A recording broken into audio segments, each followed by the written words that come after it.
Paper number 13 વિભાગ એના 24 એમસીક્યુનું સોલ્યુશન. Hello guys and welcome to our channel. આજના લેક્ચરની અંદર આપણે જોઈશું ધોરણ 10 ગણિત, એની અંદર પેપર સોલ્યુશનમાં પેપર નંબર 13 એના નવા 24 એમસીક્યુનું આપણે આજના વિડીયોની અંદર સોલ્યુશન કરીશું. આના પહેલા આપણે 12 પેપરના 24 એમસીક્યુને પૂરા કર્યા હતા. આજે નવું 13મું પેપર, નવા 24 એમસીક્યુ. વિડીયોમાં અંત સુધી બને રહેજો. દરેક એમસીક્યુ જો ગણવા જેવો છે તો આપણે ગણીશું, સમજવા જેવો છે તો સમજીશું, અને દરેક એમસીક્યુનો જવાબ ડાયરેક્ટલી ટીક કરી દઈશું નહીં, સમજીને ગણીને અને પછી ટીક કરીશું. તમે પણ જેટલા એમસીક્યુ થાય એટલા જાતે ટ્રાય કરજો, કારણ કે બોર્ડ એક્ઝામમાં તમારે જાતે જ ટીક કરવાનું રહેશે. ઓકે, આપણે સ્ટાર્ટ કરીએ. વિડીયોમાં અંત સુધી બન્યા રહેજો. સમીકરણ યુગમાં 2x + 3y = 5 અને 4x + 6y - 10 = 0 ને ખાલી જગ્યા ઉકેલ છે. ખાલી જગ્યા ઉકેલ છે મતલબ કેટલા ઉકેલ છે? અનંત ઉકેલ છે, અનન્ય ઉકેલ છે, એક પણ ઉકેલ નથી, એક પણ નહીં, મતલબ આ બધામાંથી એક પણ નહીં અથવા તો શૂન્ય ઉકેલ છે. બરાબર, તો આના માટે આપણે શું કરવું પડે? a1/a2, b1/b2 અને c1/c2 ની શું કરવી પડે? શરત ચકાસવી પડે. સો સ્ટાર્ટ કરીએ. આપણે સમીકરણ કયા આપેલા છે આપણે અહીંયા જોઈ શકીએ તો કે 2x + 3y = 5. આ પહેલું સમીકરણ આપેલું છે. બીજું સમીકરણ કયું આપેલું છે? 4x + 6y - 10 = 0. તો પહેલા સમીકરણની અંદર 5 ના બદલાઈ દઈએ તો શું થશે? -5 થઈ જશે અને બરાબર થઈ જશે 0. બરાબર, બરાબરની જમણી બાજુ 5 હતા, ડાબી બદલાઈ દઈશું તો શું થશે? -5 થઈ જશે. તો આના માટે પહેલા નંબરની અંદર કરીશું a1/a2. બરાબર, a1 એટલે x નો સહગુણક, પહેલા સમીકરણની અંદર x નો સહગુણક, a2 એટલે બીજા સમીકરણની અંદર x નો સહગુણક. તો a1 કેટલો થશે? અહીંયા 2 ભાગ્યા a2 એટલે x નો સહગુણક બીજા સમીકરણની અંદર 4. તો બરાબર આપણને છેદ ઉડાડીશું તો શું મળશે? 1/2. હવે આપણે કરીએ b1/b2. બરાબર, b1 અહીંયા કેટલો છે? 3 ભાગ્યા b2 અહીંયા છે 6. 3/6 એટલે આપણને મળશે 1/2. પછી આપણે કરીશું c1/c2. તો c1/c2 એટલે અહીંયા કેટલો છે? -5 ભાગ્યા c2 છે અહીંયા આપણી પાસે -10. માઇનસ કેન્સલ થઈ જશે અને 5/2 5/10 એટલે આપણને શું મળશે? 1/2. મતલબ અહીંયા આપણને શરત કેવી મળી તો કે a1/a2 બરાબર b1/b2 બરાબર c1/c2. તો એવી કઈ શરત છે કે જેની અંદર a1/a2 બરાબર b1/b2 બરાબર c1/c2 હોય તો એની અંદર આપણને આલેખ જે ઉકેલ રહ્યા એ કેટલા મળે? અનંત ઉકેલ મળે. અને એનું આલેખાત્મક સ્વરૂપ કેવું હોય તો કે સંપાતી રેખાઓ હોય. એનું આલેખાત્મક સ્વરૂપ હોય સંપાતી રેખાઓ, અને એનું બેઝિક સ્વરૂપ જે આપણે કહીએ ચોપડીની અંદર આપણને પેજ નંબર 23 ઉપર આપણને કોષ્ટક આપેલું છે. એ કોષ્ટક હું તમને ફરીથી કહું છું, આખું કોષ્ટક તૈયાર કરી દેજો. 100% એની અંદરથી કે પહેલો જ એમસીક્યુ એની અંદરથી મળી રહેશે. બરાબર, તો જે a1/a2 બરાબર b1/b2 બરાબર c1/c2 હોય તો એના ઉકેલો કેટલા મળે તો કે અનંત ઉકેલો મળે. કેટલા ઉકેલ મળે? અનંત ઉકેલ મળે. a1/a2 બરાબર b1/b2 બરાબર c1/c2 તો કેટલા ઉકેલ મળે? અનંત ઉકેલ મળે. મતલબ આપણો ઓપ્શન નંબર એ. બરાબર, એના પછી નેક્સ્ટ આપણને આપેલું છે કે દ્વિઘાત સમીકરણ 6x² - 13x + k બરાબર 0 ના બીજ પરસ્પર વ્યસ્ત હોય તો k બરાબર ખાલી જગ્યા. હવે હંમેશા યાદ રાખવાનું, જ્યારે બીજ પરસ્પર હોય, પરસ્પર વ્યસ્ત હોય, મતલબ જે k રહ્યો, k મતલબ શું કહેવાશે?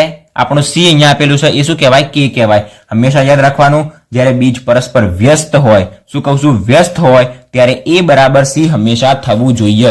આપણું જે પ્રમાણિત સ્વરૂપ રહ્યું શું છે આપણી પાસે? ax² + bx + c.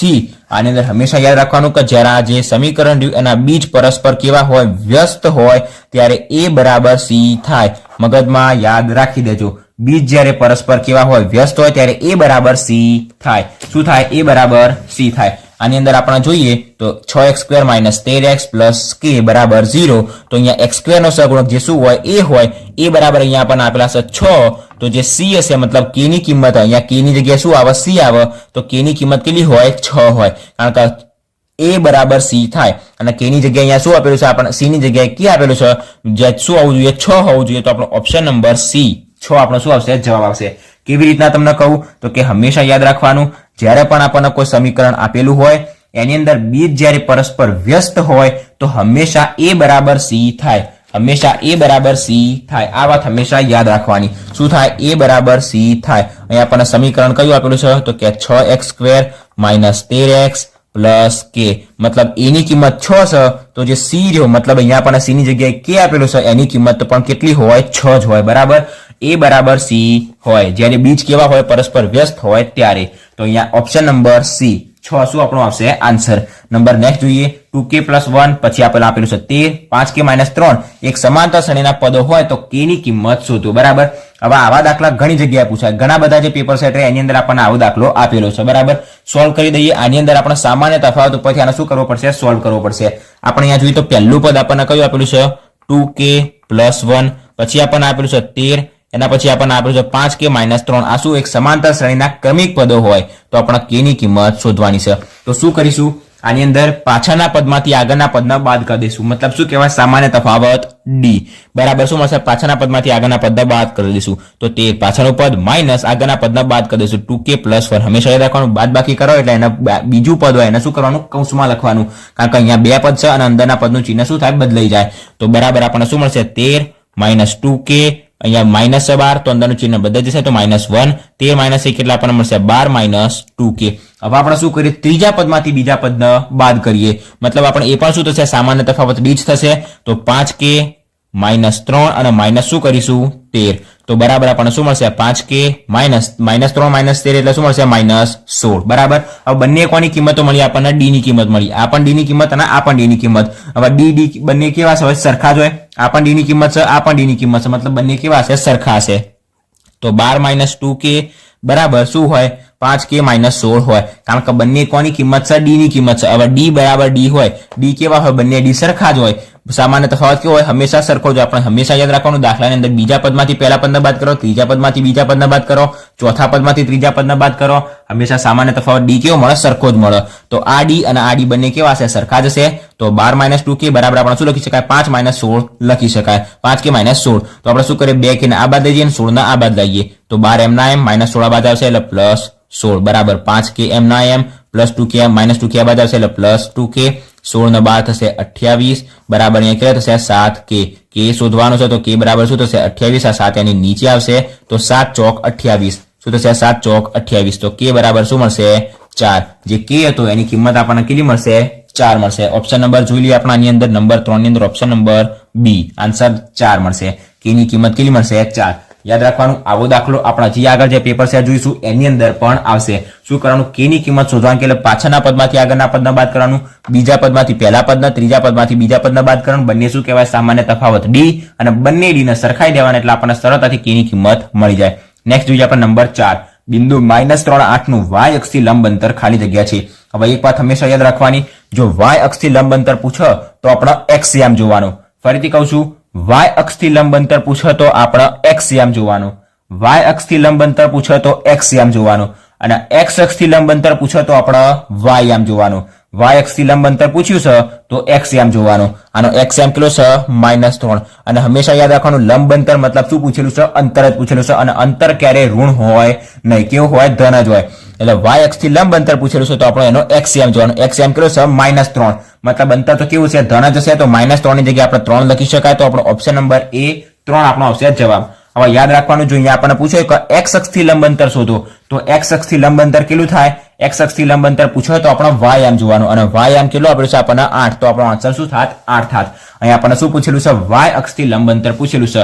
લાઈન લખી દેજો જો તમારી પાસે ના હોય, કે y અક્ષથી જો લંબ અંતર પૂછે તો આપણે x યામ લેવાનું, અને x યામ જે હોય જો માઇનસમાં આપેલું હોય તો પણ આપણે પ્લસમાં જ લેવાનું, પ્લસમાં આપેલું હોય તો પ્લસમાં જ લેવાનો, પણ જો માઇનસમાં આપેલું હોય તો પણ આપણે શેમાં લેવાનો, પ્લસમાં લેવાનો, કારણ કે અંતર હંમેશા કેવું હોય, પ્લસ હોય, ઋણ હોય નહીં. બરાબર. નેક્સ્ટ જોઈએ આપણે નંબર 5. cos θ બરાબર શું થાય. હવે cos θ બરાબર શું થશે, તો કે 1/sec θ, કારણ કે cos અને sec બંને કેવા છે, એકબીજાના વ્યસ્ત. આની અંદર મારે કશું સમજાવવાનું જરૂર નથી, cos અને sec બંને કેવા છે, એકબીજાના વ્યસ્ત. તો cos θ બરાબર 1/sec θ. નંબર 6 ની અંદર આપણને આપેલ છે કે પ્રથમ 5 પ્રાકૃતિક સંખ્યાઓનો મધ્યક ખાલી જગ્યા છે. હવે હંમેશા યાદ રાખવાનું, પ્રાકૃતિક સંખ્યાઓનો મધ્યક શોધવાનો કે શું કીધું, પ્રાકૃતિક સંખ્યાનો મધ્યક શોધવા માટેનું હંમેશા એક સૂત્ર યાદ રાખવાનું, n+1/2. પ્રાકૃતિક સંખ્યાઓનો મધ્યક શોધવા માટેનું સૂત્ર n+1/2. આપણને પ્રથમ 5 પ્રાકૃતિક સંખ્યા શોધવાની, પ્રથમ 5 પ્રાકૃતિક સંખ્યાઓનો મધ્યક શોધવાનું કીધેલું છે. 5 પ્રાકૃતિક સંખ્યા મતલબ n બરાબર આપણને આપેલા છે 5. તો અહીંયા આપણે સૂત્રની અંદર 5 મૂકી દઈશું. હંમેશા યાદ રાખવાનું કે મધ્યક શોધવાનો કે પ્રાકૃતિક સંખ્યાઓનો મધ્યક, તો સૂત્ર શું આવશે, n+1/2. અહીંયા n બરાબર 5 આપેલ છે તો 5 + 1/2, 5 ને 1 થશે 6/2 બરાબર આપણને શું મળશે, 3. તો પ્રથમ 5 પ્રાકૃતિક સંખ્યાઓનો મધ્યક કેટલો મળશે આપણને, 3. ઓપ્શન નંબર જોઈએ તો કે C3 બરાબર. અહીંયા આપણા 6 વિકલ્પો જે MCQ કહેવાય એ કમ્પ્લીટ થઈ ગયા. હવે આપણને ખાલી જગ્યા આપેલી છે નંબર 7 જોઈએ. 3 + √4 એ ખાલી જગ્યા સંખ્યા છે. આપણે ઘણા બધા ચેપ્ટર નંબર 1 વાસ્તવિક સંખ્યાની અંદર MCQ મતલબ જે દાખલા સોલ્વ કર્યા હતા કે સાબિત કરો કે 2 + √3 એ અસમય સંખ્યા છે. મતલબ લોકો વર્ગમૂળ વાળી સંખ્યા જોઈને શું કહી દે કે આ જે સંખ્યા આપેલી છે કેવી છે, અસમય સંખ્યા છે. પણ ધ્યાનપૂર્વક જો આપણને કઈ સંખ્યા આપેલી છે, અહીંયા 3 + √4 3 પ્લસ વર્ગમૂળમાં 4 તો 3 પ્લસ વર્ગમૂળમાં 4 એટલે શું થાય 2 કારણ કે 2 નો વર્ગ કેટલો થાય 4 અને વર્ગમૂળમાં 4 મતલબ 4 નું વર્ગમૂળ કેટલું થાય 2 થાય તો અહીંયા શું થશે 3 ને 2 થશે 5 જે કેવી સંખ્યા છે તો કે સમય સંખ્યા છે તો પહેલો જ ઓપ્શન આવશે આપણો સમય સંખ્યા જો અહીંયા 3 પ્લસ વર્ગમૂળમાં 5 આપેલું હોત તો એ અસમય સંખ્યા કહેવાત બરાબર અને ઋણ પૂર્ણાંક મતલબ આપણને કોઈ ઋણ સંખ્યા માઇનસ વાળી સંખ્યા આપેલી હોત તો એ કેવી થાત ઋણ પૂર્ણાંક સંખ્યા થાત બરાબર તો 4 નું વર્ગમૂળ કેટલું થાય 2 તો 3 પ્લસ 2 બરાબર 5 જે કેવી કહેવાય સમય સંખ્યા કહેવાય બરાબર દ્વિઘાત બહુપદી આપણને આપેલી છે ax² + bx + c બરાબર 0 આ શું છે દ્વિઘાત બહુપદી ax² + bx + c બરાબર 0 એ દ્વિઘાત બહુપદીનું પ્રમાણિત સ્વરૂપ છે બરાબર જે આપણને a ≠ 0 ના શૂન્યો આલ્ફા અને બીટા હોય તો આલ્ફા * બીટા બરાબર ખાલી જગ્યા થાય હવે આપણે ચેપ્ટર નંબર 2 બહુપદીની અંદર જોયું હતું કે શૂન્યોનો સરવાળો આલ્ફા + બીટા કેટલો થાય -b/a અને શૂન્યોનો ગુણાકાર મતલબ આલ્ફા * બીટા બરાબર શું થાય તો કે c/a c/a આપણો પહેલો જ ઓપ્શન જે રહ્યો શું આવશે જવાબ આવશે શૂન્યનો ગુણાકાર કેટલો થશે c/a અને શૂન્યનો સરવાળો કેટલો થશે -b/a બરાબર આટલું આપણને યાદ આવવું જોઈએ નંબર 9 જોઈએ સમતોલ પાસા પર 4 અંક આવવાની સંભાવના કેટલી થાય હવે સમતોલ પાસો હોય પાસાની અંદર ટોટલ સંખ્યા કેટલી હોય 6 હોય પાસો ફેંકો તો કાં તો 1 આવી શકે 2 આવી શકે 3 4 5 અને 6 માંથી કશું આવી શકે તો નીચે શું આવશે કુલ શક્ય પરિણામોની સંખ્યા 6 અને એના ઉપર 4 આવવાની સંભાવના હવે 4 પાડીશું આપણે પાસો ઉછાળ્યો અને 4 આવી શકે એની સંભાવના કેટલી થાય 4 તો ટોટલી એક જ વખત છે તો એક જ વખત આવી શકે તો નીચે કુલ શક્ય પરિણામોની સંખ્યા અને ઘટના એ માટે ઉદ્ભવતા પરિણામોની સંખ્યા ઘટના એ માટે ઉદ્ભવતા પરિણામોની સંખ્યા મતલબ 4 કેટલી વખત આવી શકે એક વખત ઉછાળીશું તો એક જ વખત આવી શકે તો 1/6 આપણો શું આવશે જવાબ આપણે જોઈ લઈએ એની અંદર ઓપ્શન તો કે 1/6 જે બીજા નંબરનો ઓપ્શન રહ્યો એ શું આવશે જવાબ આવશે બરાબર નંબર જોઈએ નેક્સ્ટ 10મા નંબરનો કીધેલું છે કે જેમ જેમ થીટાનું મૂલ્ય વધે તેમ સાઇન થીટાનું મૂલ્ય વધે આના પહેલાના લેક્ચરમાં આપણે જે 3 પેપર સેટ કર્યા હતા એની અંદરથી એક પેપરની અંદર આવો આપણને એમસીક્યુ આપેલો જ હતો કે જેમ જેમ થીટાનું મૂલ્ય વધે તેમ સાઇન થીટાનું મૂલ્ય વધે પણ જો કોસ થીટાનું મૂલ્ય પૂછે તો કોસ થીટાનું મૂલ્ય ઘટે છે કેવી રીતના એ પણ આપણે તમને સમજાવી દઈએ માની લો આપણે જે કોષ્ટક જોયું હતું ત્રિકોણમિતિનો પરિચય એની અંદર પહેલા હતા થીટા બરાબર શું હતા 0 30 45 પછી હતા 60 અને 90 બરાબર પછી અહીંયા આપણી પાસે હતા સાઇન થીટા પછી cos થીટા તો sin 0 ની કિંમત આપણી પાસે કેટલી હતી 0 પછી આ 1/2 1/√2 √3/2 અને અહીંયા હતું 1 એવી રીતના અહીંયા શું હતું 1 હતું જ્યારે અહીંયા 0 હતું આનું શું લખવાનું ઉલટું લખવાનું મતલબ √3/2 1/√2 અને 1/2 આપણા વચ્ચેની ત્રણ કિંમત જોવાની જરૂર નથી હું તમને ડાયરેક્ટ 0 થી 90 સુધી બતાવું કે sin થીટાની અંદર જેમ જેમ થીટાનું મૂલ્ય વધે મતલબ 0 થી 90 તરફ જઈએ તેમ sin કેવો જાય છે 0 થી 1 તરફ જાય છે જેમ જેમ થીટાનું મૂલ્ય વધ્યું તેમ sin ક્યાં ગયો 0 થી 1 તરફ ગયો 0 થી 1 તરફ ગયો મતલબ વધ્યો તો sin થીટાનું મૂલ્ય શું થાય વધે પછી જેમ જેમ આપણે 0 થી 90 તરફ જઈએ તેમ cos કેવી રીતના જાય છે 1 થી 0 તરફ જાય મતલબ 1 થી 0 મતલબ કેવો થયો ઘટ્યો તો cos થીટાનું મૂલ્ય શું થાય ઘટે આટલું આપણે યાદ રાખવાનું કે જેમ જેમ થીટાનું મૂલ્ય વધે તેમ sin થીટાનું મૂલ્ય વધે અને cos થીટાનું મૂલ્ય ઘટે બરાબર અહીંયા 10 MCQ કમ્પ્લીટ થઈ ગયા આગળના MCQ આપણે જોઈએ સો નંબર 11 કે જેની અંદર આપણને શું આપ્યું છે કે વર્તુળનો સ્પર્શક વર્તુળને ખાલી જગ્યા બિંદુમાં સ્પર્શે છે વર્તુળનો જે સ્પર્શક હોય એ વર્તુળને એક જ બિંદુમાં સ્પર્શે બરાબર તમને આકૃતિ દ્વારા પણ સમજાવી દઉં આપણે શું છે આપણી પાસે આ છે એક વર્તુળ અને આ વર્તુળનો છે સ્પર્શક જે વર્તુળના કેટલા એક જ બિંદુમાં સ્પર્શે છે જો છેદિકા હોય તો છેદિકા 1 અને 2 બિંદુમાં સ્પર્શે પણ આપણને સ્પર્શકની વાત કરી છે તો સ્પર્શક વર્તુળને એક અને માત્ર એક જ બિંદુમાં છેદે તો ઓપ્શન નંબર પહેલો એક બિંદુમાં છેદે બરાબર નંબર 12 જોઈએ પ્રથમ n પ્રાકૃતિક સંખ્યાઓનો મધ્યક આગળ જ હમણાં હાલ આપણે સૂત્ર જોયું કે n પ્રાકૃતિક સંખ્યાઓનો મધ્યક મતલબ આપણે કોઈ પણ પ્રાકૃતિક સંખ્યાઓનો મધ્યક શોધવો હોય તો એના માટેનું સૂત્ર શું છે આપણી પાસે n+1/2 n+1/2 આપણે હાલ જ આગળ શું જોયું એનું સૂત્ર જોયું બરાબર ઓપ્શન નંબર પહેલો આવશે n+1/2 તો અહીંયા આપણી ખાલી જગ્યા પણ શું થઈ ગઈ કમ્પ્લીટ થઈ ગઈ હવે આપણી પાસે આવે છે ખરા ખોટા આપણને 4 ખરા ખોટા આપેલા છે તો એ પણ જોઈ લઈએ નંબર 13 શું આપેલું છે 20a²b અને 30ab² નો ગુસા 10a²b છે આપણે શું જોવાનું છે સાચું છે કે ખોટું તો પહેલા નંબરની અંદર પહેલી સંખ્યા કઈ આપેલી છે આપણને 20a²b બીજી સંખ્યા આપણને આપેલી છે 30ab² તો પહેલા નંબરની અંદર જોઈ લઈએ આના ભાગ પાડી દઈએ તો શું પડશે આપણી પાસે પહેલા તો પડશે 2 એટલે શું વધશે 10 પછી 2 ગુણ્યા 5 અને આ જે a²b રહ્યા એને આપણે એમના એમ રાખીશું અહીંયા 30 ના ભાગ પાડીશું તો શું થશે 2 એટલે વધશે 15 અને 3 ગુણ્યા 5 અને ab² એમના એમ ચકાસી કેટલા રહેવાનું 5 દુ 10 દુ 20 અને 5 તરી 15 દુ 30 બરાબર તો ગુસા મતલબ શું એવી સંખ્યા એવા પદો કે જે બંનેની અંદર આપેલા હોય અહીંયા 2 છે અહીંયા પણ 2 છે અને ગુસાની અંદર કેવી સંખ્યા લેશું નાની સંખ્યા લેશું તો ગુસાની અંદર આવશે 2 અહીંયા પણ 5 છે અહીંયા પણ 5 છે તો ગુણ્યા લેશું 5 ગુણ્યા અહીંયા શું છે a સ્ક્વેર છે પણ અહીંયા માત્ર ને માત્ર a જ છે તો અહીંયા લઈશું a, અહીંયા b આપેલું છે, અહીંયા b સ્ક્વેર આપેલું છે તો નાનું કયું થશે b, તો થશે b, તો 5 દુ 10 ab, તો આપણો ગુસા કેટલો થશે 10 ab, અહીંયા આપણને કેટલો આપેલું છે 10 a સ્ક્વેર b સ્ક્વેર, એટલો હોવો જોઈએ નહીં, કેટલો હોવો જોઈએ 10 ab હોવો જોઈએ, 10 a સ્ક્વેર b સ્ક્વેર હોય નહીં, તો આપેલું જે વિધાન રહ્યું એ કેવું છે, ખોટું છે, બરાબર.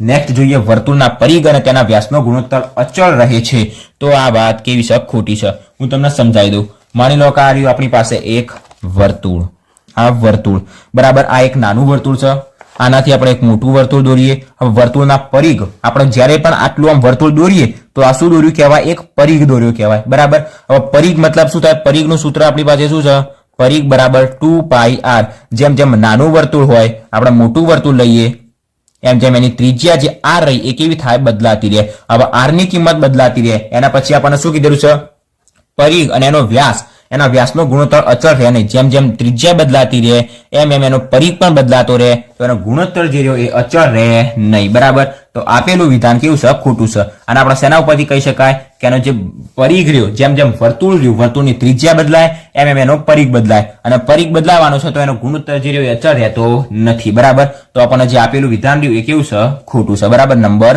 14 કેવું છે વિધાન, ખોટું. નંબર 15 જોઈએ વર્ગમૂળમાં 3x + 5 એ સુરેખ બહુપદી છે.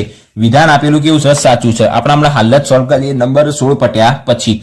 આપણે નંબર 16 ની અંદર શું આપેલું છે કે 2020 સાલમાં 53 સોમવાર આવે તેની સંભાવના કેટલી થાય, 3/7 છે. તો આપેલું વિધાન કેવું છે, ખોટું છે. આ પણ આપણે જોઈએ કે કેવી રીતના. તો પહેલા આપણે જોઈ લઈએ નંબર 15 કે જેની અંદર આપણને શું આપેલું છે, વર્ગમૂળમાં 3x + 5 એ કેવી છે, સુરેખ બહુપદી છે. કેવી રીતના, તો સુરેખ બહુપદી, સુરેખ બહુપદી પછી બીજો એક કયો પ્રકાર આવે, પહેલા નંબરની અંદર આવે સુરેખ બહુપદી, પછી આવે દ્વિઘાત બહુપદી, પછી આવે ત્રિઘાત બહુપદી. આપણને જોઈને જ ખબર પડી જાય છે કે વર્ગમૂળમાં 3x + 5 x ની કેટલી ઘાત છે, 1 ઘાત છે. મતલબ જે બહુપદી રહી એ કેવી છે, સુરેખ બહુપદી છે. કે જ્યાં વર્ગમૂળમાં 3x જે આપણને આપેલું રહ્યું વર્ગમૂળમાં 3x કે જેને શું કહેવાય, પ્રથમ પદ કહેવાય. અને જે +5 કરીને 5 જે આપેલા રહ્યા એ 5 શું કહેવાય, સામાન્ય પદ કહેવાય, બરાબર. જે વર્ગમૂળમાં 3x આપણને આપેલા રહ્યા એ શું કહેવાય, પ્રથમ પદ, અને 5 શું કહેવાય, સામાન્ય પદ. સામાન્ય તફાવત નહીં, શું કહેવાય, સામાન્ય પદ, બરાબર. જો આપણને એવું આપેલું હોય કે વર્ગમૂળમાં 3x² + 5 તો આ કેવી બહુપદી કહેવાય, દ્વિઘાત બહુપદી કહેવાય. કારણ કે x ની ઘાત કેટલી છે, 2, જેટલી મહત્તમ ઘાત હોય એ બહુપદી કહેવાય. જો વર્ગમૂળમાં 3x³ + 5 આપેલું હોય તો ત્રિઘાત બહુપદી કહેવાય. અહીંયા આપણને વર્ગમૂળમાં 3x માત્ર ને માત્ર એકલું x આપેલું છે, x ની ઘાત કેટલી છે, 1, મતલબ એ કેવી કહેવાશે, સુરેખ બહુપદી કહેવાશે. હવે આપણે જોઈ લઈએ નંબર 16મો. 16મા ની અંદર આપણને શું આપ્યું છે કે 2020 સાલમાં 53 સોમવાર આવે તેની સંભાવના 3/7. આ વિધાન કેવું છે, ખોટું છે. એનો સાચો જવાબ કેટલો આવે, 2/7. એ પણ આપણે જોઈ લઈએ. આપણે યાદ રાખવાનું કે કોઈ બી જે વાર હોય, કોઈ બી વાર 2020 સાલ જે હતી એ કેવી ગણાય, લીપ વર્ષ કહેવાય. હવે લીપ વર્ષ કયું હોય કયું ના હોય એ આપણે સમજાવીએ. લીપ વર્ષ એવું સાલ, એવું વર્ષ 2020 કે જેના પર 4 વડે ભાગી શકાય, એવું વર્ષ કે જેને 4 વડે ભાગી શકાય એ શું કહેવાય, લીપ વર્ષ કહેવાય. તો જે 2020 સાલ હતી એ કેવી હતી, લીપ વર્ષ હતી. હવે લીપ વર્ષની અંદર ટોટલ દિવસો કેટલા હોય, 366 દિવસો હોય. ટોટલ આપણી પાસે કહીએ તો 7 વાર હોય, 7 વાર હોય, બરાબર. દરેક વાર કેટલી વખત આવે, 52 વખત આવે. દરેક વાર 52 વખત આવે. તો 7 વાર હોય, દરેક વાર 52 વખત આવે તો 52 ગુણ્યા 7 એટલે કેટલા થશે, 7 દુ 14, 4 વધી 1, 7 પંચા 35 ને 1 36, મતલબ 364. લીપ વર્ષની અંદર 366 દિવસ હોય, મતલબ કોઈ બી 2 વાર એવા હશે કે જે કેટલી વખત આવશે, 53 વખત આવશે. હવે 2 વારની અંદર સોમ મંગળ પણ હોઈ શકે, મંગળ બુધ પણ હોઈ શકે, રવિ સોમ પણ હોઈ શકે. કોઈ પણ 2 એવા વાર હોય કે જે 53 વખત આવે. અને યાદ રાખવાનું, જો લીપ વર્ષ ના હોય મતલબ બિન લીપ વર્ષ હોય તો એની સંભાવના કેવી થાય, 1/7. કારણ કે ટોટલ દિવસો કેટલા હોય, એની અંદર 365 દિવસો હોય. 364 જે દિવસ રહ્યા મતલબ બધા જે વાર રહ્યા 7 વાર રહ્યા કેટલી વખત આવશે, 52 વખત આવશે 364 ની અંદર. તો જે 365 રહ્યા એની અંદર કેટલો વાર વધ્યો, એક જ દિવસ વધ્યો. અને એક દિવસે શું હોય શકે, કાં તો સોમવાર, મંગળવાર, બુધવાર, ગુરુવાર, શુક્ર, શનિ, રવિ, કોઈ બી એક જ વાર જે રહ્યો એ 53 વખત હોઈ શકે. હું 2 લાઈન કહું એ તમે ધ્યાનપૂર્વક યાદ રાખી દેજો. જો બિન લીપ વર્ષ હોય તો એની અંદર કોઈ પણ એક જ વાર જે રહ્યો, કોઈ પણ એક જ વાર 53 વખત આવે, કોઈ પણ એક જ વાર 53 વખત આવે, કોઈ પણ એક જ વાર 53 વખત આવે. પણ જો લીપ વર્ષ હોય તો એની અંદર 2 વાર રહ્યા એ 3 વખત, 2 જે વાર રહ્યા એ કેટલી વખત આવે? 53 વખત આવે. 2 વાર મતલબ સોમવાર મંગળવાર હોઈ શકે, મંગળ બુધ હોઈ શકે. યાદ રાખવાનું સોમ અને બુધ ડાયરેક્ટ એવા ના હોય, બરાબર. સોમ મંગળ હોઈ શકે, મંગળ બુધ હોઈ શકે, બુધ ગુરુ હોઈ શકે, શુક્ર શનિ હોઈ શકે, રવિ સોમ, શનિ રવિ, કોઈ પણ વાર હોઈ શકે. કોઈ પણ વાર 2 વખત આવી શકે, કોઈ પણ 2 વાર 53 વખત આવી શકે. આપણે શું કીધેલું? 2020 ની સાલ કીધેલી છે અને 2020 ની સાલ કેવી હોય? લીપ વર્ષ હોય. લીપ વર્ષની અંદર 366 દિવસો હોય કે જેની અંદરથી 364 દિવસની અંદર શું આવે? 52 જે આપણે કહીએ દરેક વાર 52 વખત આવે તો 52 વખત આવે એટલે 364 દિવસ પૂરા થઈ ગયા. હવે વધ્યા કેટલા? 364 બાદ કરીશું તો આપણી પાસે 2 વધશે. તો જે 2 દિવસો રહ્યા, કોઈ બી 2 દિવસો એ કેટલી વાર આવી શકે?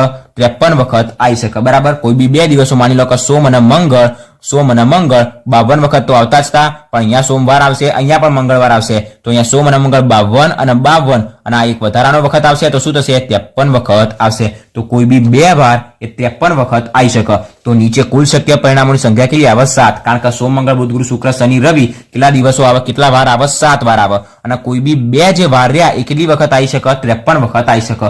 ક્યારે? લીપ વર્ષની અંદર. અને જો બિન લીપ વર્ષ પૂછે તો જવાબ શું આવે? 1/7, બરાબર. આટલું તમારે શું કરવાનું? ખાલી યાદ રાખવાનું, બરાબર. નેક્સ્ટ આપણે જોઈએ ખરા ખોટા. તો અહીંયા પૂરા થઈ ગયા. ખોટું ખોટું, ખરું ખોટું, બરાબર. ડન થઈ ગયું. નેક્સ્ટ આપણને આપેલું છે એક વાક્યમાં જવાબ આપો. તો પહેલા નંબરની અંદર જોઈએ કે સમાંતર શ્રેણીનો સામાન્ય તફાવત શોધો. સામાન્ય તફાવત ડી બરાબર શું કહી શકાય? a2 - a1 a3 - a2.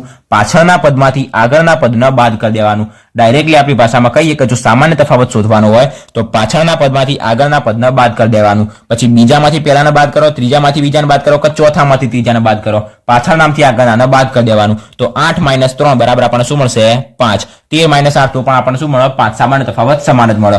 Number next જોઈએ 18. વર્તુળના અંદરના ભાગમાં રહેલ બિંદુમાંથી વર્તુળને કેટલા સ્પર્શક દોરી શકાય? તો એક પણ સ્પર્શક દોરી શકાય નહીં, મતલબ 0. અથવા તો આપણે શું કહી શકાય? એક પણ નહીં. કેવી રીતના એ હું તમને બતાવું. આપણી પાસે રહ્યું વર્તુળ, આ વર્તુળનું અંદરનું બિંદુ. હવે અહીંથી સ્પર્શક કઈ બાજુ દોરશો? આ બાજુ દોરશો, આ બાજુ દોરશો, કઈ બાજુ દોરશો? સ્પર્શક હંમેશા બહારથી આવી રીતના દોરી શકાય. વર્તુળના બહારના બિંદુમાં સ્પર્શ એને શું કહેવાય? સ્પર્શક. હવે અહીંયા તો આ બિંદુમાં સ્પર્શ તો કોઈ સ્પર્શક કહેવાય નહીં, કારણ કે વર્તુળની અંદર સ્પર્શક આવે નહીં, બરાબર. તો વર્તુળના અંદરના ભાગમાંથી વર્તુળ પર વર્તુળને કેટલા સ્પર્શક દોરી શકાય? 0. અથવા તો આપણે શું કહી શકાય? એક પણ નહીં. એક પણ નહીં. નંબર જોઈએ નેક્સ્ટ. સૂર્ય ઉત્તરમાં ઉગવાની સંભાવના કેટલી થાય? 0. અશક્ય ઘટના કહેવાય. અશક્ય ઘટનાની સંભાવના કેવી હોય? 0. સૂર્ય હંમેશા પૂર્વમાંથી જ ઉગે. નેક્સ્ટ આપણે જોઈએ નંબર 20 કે જેની અંદર આપણને શું કીધું છે કે 40 અને 50 ની મધ્ય કિંમત જણાવો. મધ્ય કિંમત જણાવો. મધ્ય કિંમત શોધવાનું સૂત્ર શું છે? આગળનું પદ પ્લસ પાછળનું પદ ભાગ્યા 2, બરાબર. આપણને જે વર્ગ લંબાઈ વર્ગ કેટલો આપણે છે? 40 થી 50. 40 થી 50 જો એની મધ્ય કિંમત શોધવાની કે તો શું કરવાનું? 40 પ્લસ 50 ભાગ્યા 2. 40 ને 50 થશે 90 ભાગ્યા 2. 90 ભાગ્યા 2 એટલે આપણને મળશે 45. હંમેશા યાદ રાખવાનું જ્યારે પણ આપણને મધ્ય કિંમત શોધવાની કે મધ્ય કિંમત એટલે જે 40 થી 50 નો વર્ગ આપેલો હોય બંને વર્ગનો શું કરી દેવાનો? સરવાળો કરી દેવાનો. એના ભાગ્યા 2 કરી દેવાનો એટલે 90 ભાગ્યા 2 આપણને શું મળી જશે? 45 મળી જશે.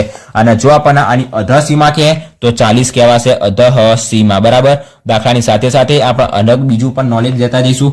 40 શું કહેવાશે? અધઃ સીમા. 50 કહેવાશે ઉર્ધ્વ સીમા, બરાબર. જો આની વર્ગ લંબાઈ શોધવાની કે વર્ગ લંબાઈને શું કહેવાય? h. મતલબ પાછળના પદમાંથી આગળના પદને બાદ કરી દેવાની. 50 - 40 બરાબર આપણને શું મળશે? 10. તો વર્ગ લંબાઈ મળશે 10.